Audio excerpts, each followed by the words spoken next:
Assalamualaikum warahmatullahi wabarakatuh. Perkenalkan, nama saya Ricci Kornius Mabuat.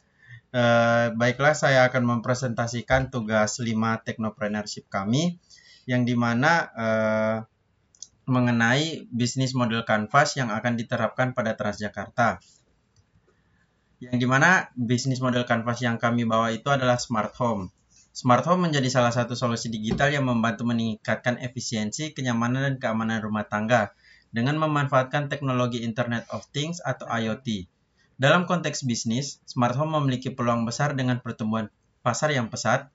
Bagaimana kita memetakan bisnis Smart Home menggunakan kerangka bisnis model Canvas, serta bagaimana aplikasinya pada Transjakarta adalah fokus dari presentasi ini. Baiklah, ini adalah bisnis model Canvas dari Smart Home yang kelompok kami lakukan, yaitu yang pertama ada di customer segment, yang dimana pada customer segment ini itu terdapat pemilik rumah, pengembangan properti, penyewa apartemen, perusahaan teknologi, dan pemerintah atau instansi swasta. Kita ke yang pertama terlebih dahulu, yaitu pemilik rumah. Merupakan individu yang ingin meningkatkan keamanan, kenyamanan, dan efisiensi energi di rumah mereka. Kemudian pengembang properti, yaitu perusahaan real estate yang menawarkan solusi rumah pintar sebagai nilai tambah untuk produk properti mereka. Kemudian ada penyewa apartemen atau lokasi premium, yang dimana merupakan penyewa yang menginginkan pengalaman hidup yang lebih nyaman dan canggih. Dan kemudian selanjutnya ada perusahaan teknologi, yang dimana pihak yang berkolaborasi dalam pengembangan integrasi teknologi. Dan terakhir ada pemerintah atau instansi swasta, yang dimana segmen yang tertarik pada efisiensi energi, keamanan, dan otomatisasi ruang kerja. Kemudian ada value propositions atau proposisi nilai yang terdapat kenyamanan dan otomatisasi. Yang dimaksud dari kenyamanan dan otomatisasi ialah pengendalian perangkat elektronik dari jarak jauh seperti lampu, AC, kunci, dan lain-lain. Kemudian ada pun keamanan tinggi, yang dimana sistem keamanan pintar dengan sensor CCTV, alarm, dan notifikasi langsung ke perangkat pengguna. Selain itu, ada juga efisiensi energi, yang dimana penghematan energi dengan perangkat yang otomatis mengatur suhu, penerangan, dan perangkat listrik. Selain itu, ada pun juga yang kedua terakhir, yaitu kustomisasi dan skalabilitas, yaitu solusi rumah pintar yang dapat disesuaikan sesuai kebutuhan pelanggan dan berkembang sesuai dengan teknologi baru. Yang terakhir ada konektivitas antar perangkat, integrasi perangkat IoT yang mudah dan interoperable dengan berbagai platform teknologi.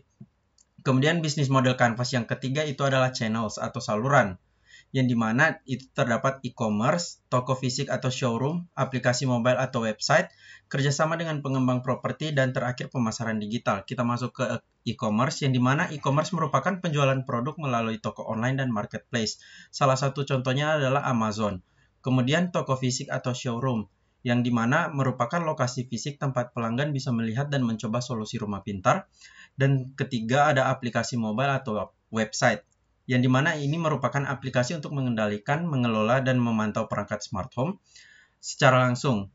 Kemudian yang keempat ada kerjasama dengan pengembang properti, yang dimana ini merupakan kemitraan dengan pengembang real estate untuk menyediakan solusi rumah pintar sebagai fitur bawaan. Kemudian yang terakhir ada pemasaran digital, yang dimana iklan di media sosial, Google Ads, dan platform digital lainnya. Yang keempat, bisnis model Canvas yang keempat yaitu customer relationship atau hubungan pelanggan, yang dimana ini ada empat penyusun, yaitu ada sales service, dukungan teknis 24/7, komunitas online, dan pembaharuan perangkat lunak otomatis. Kita masuk kepada sales service, yaitu pelanggan bisa membeli dan mengatur sistem rumah pintar secara mandiri melalui aplikasi atau website. Kemudian yang dimaksud dengan dukungan teknis 20/7 yaitu layanan pelanggan dan dukungan teknis tersedia untuk membantu masalah instalasi dan operasional selama 24 jam dalam 7 hari. Kemudian ada komunitas online, yang dimana merupakan forum atau komunitas pengguna yang berbagi tips dan trik dalam menggunakan perangkat rumah pintar. Yang terakhir dari bisnis model Canvas nomor 4 ini, yaitu pembaharuan perangkat lunak otomatis, yang dimana pembaruan sistem yang rutin untuk memastikan perangkat selalu bekerja dengan optimal. Bisnis model Canvas yang kelima, yaitu revenue stream atau aliran pendapat, yang dimana itu tersusun dari penjualan perangkat, yang merupakan penghasilan dari penjualan perangkat rumah pintar seperti sensor, CCTV, lampu pintar, speaker pintar, dan lain-lain. Yang kedua ada layanan berlangganan. Yang dimaksud dengan layanan berlangganan adalah model berlangganan untuk layanan tambahan seperti penyimpanan data cloud, dukungan premium, atau layanan keamanan. Yang ketiga ada instalasi dan pemeliharaan, yang merupakan pendapatan dari layanan instalasi dan pemeliharaan sistem rumah pintar. Yang terakhir dari bisnis Canvas nomor 5 ini adalah penjualan perangkat lunak, yang dimana pendapatan dari penjualan software atau aplikasi untuk mengintegrasikan dengan mengelola perangkat. Kemudian bisnis model Canvas yang keenam yaitu Key Resources atau sumber daya utama. Tim pengembang teknologi atau tim ahli yang mengembangkan perangkat keras dan perangkat lunak untuk rumah pintar. Kemudian ada infrastruktur teknologi, server cloud dan infrastruktur IoT untuk mengelola konektivitas antar perangkat. Kemudian yang ketiga ada jaringan distribusi, yang merupakan hubungan dengan distributor, perangkat elektronik, dan mitra pengembang real estate. Yang terakhir dari BMC nomor 6 adalah brand dan reputasi, yaitu membangun brand yang dipercaya oleh konsumen melalui inovasi dan layanan berkualitas tinggi. Kemudian BMC nomor 7 yaitu key activities atau aktivitas utama, yang di sini ada pengembangan produk untuk yang pertama, yang dimana merupakan inovasi dan pengembangan terus-menerus untuk meningkatkan fungsionalitas perangkat rumah pintar. Kemudian yang kedua ada pemasaran dan penjualan, kampanye pemasaran untuk meningkatkan kesadaran dan penjualan produk. Yang ketiga ada pengembangan teknologi IoT, yang dimana ini merupakan fokus pada integrasi perangkat dengan teknologi IoT baru. Kemudian yang keempat ada dukungan teknis dan layanan pelanggan. Ini merupakan dukungan yang menyediakan dukungan kepada pelanggan termasuk layanan instalasi dan troubleshooting. Kemudian yang terakhir dari BMC nomor 7 yaitu pengelolaan kemitraan, yaitu membangun hubungan strategis dengan mitra seperti pengembang properti dan perusahaan teknologi. Kemudian ada BMC yang ke-8 yaitu key partnership atau mitra kunci, yang dimana itu tersusun dari yang pertama ada perusahaan teknologi IoT yang merupakan mitra untuk penyediaan platform, perangkat lunak, dan konektivitas IoT. Yang kedua ada pengembang properti yang bekerja untuk mengintegrasikan solusi rumah pintar ke dalam proyek properti baru. Kemudian ada yang ketiga penyedia layanan cloud, yaitu partner untuk menyimpan data dan layanan berbasis cloud. Dan keempat ada distributor dan retailer, yang dimana merupakan pihak yang membantu memasarkan dan menjual produk konsumen akhir. Yang kelima atau yang terakhir itu ada produsen hardware, yang merupakan produsen komponen dan perangkat keras untuk produk smart home. Kemudian kita masuk ke bisnis model Canvas yang terakhir atau cost structure atau struktur biaya, yang dimana itu tersusun antara yang pertama biaya pengembangan teknologi, yang dimana ini merupakan biaya riset dan pengembangan perangkat keras dan perangkat lunak. Yang kedua ada biaya produksi, yang dimana merupakan biaya untuk memproduksi perangkat smart home seperti sensor, kamera, dan lain-lain. Kemudian yang ketiga ada biaya pemasaran, yang merupakan biaya untuk kampanye pemasaran dan penjualan.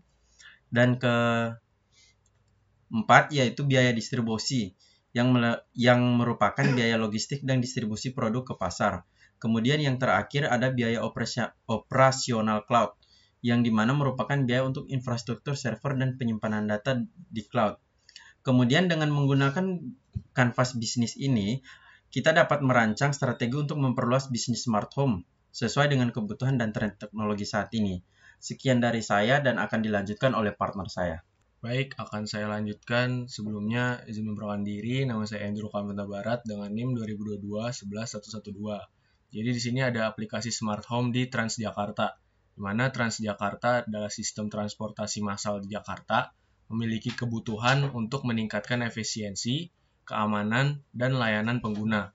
Smart home dapat diadaptasi ke dalam sistem transportasi melalui solusi IoT dan otomatisasi, seperti sistem pemantauan keamanan, manajemen energi, dan pemantauan lalu lintas di setiap halte dan kendaraan.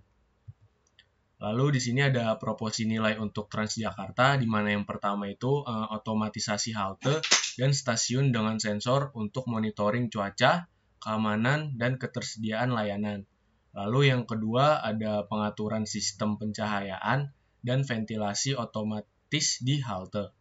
Lalu yang ketiga ada kamera pengawas berbasis AI yang dapat mendeteksi anomali atau potensi ancaman.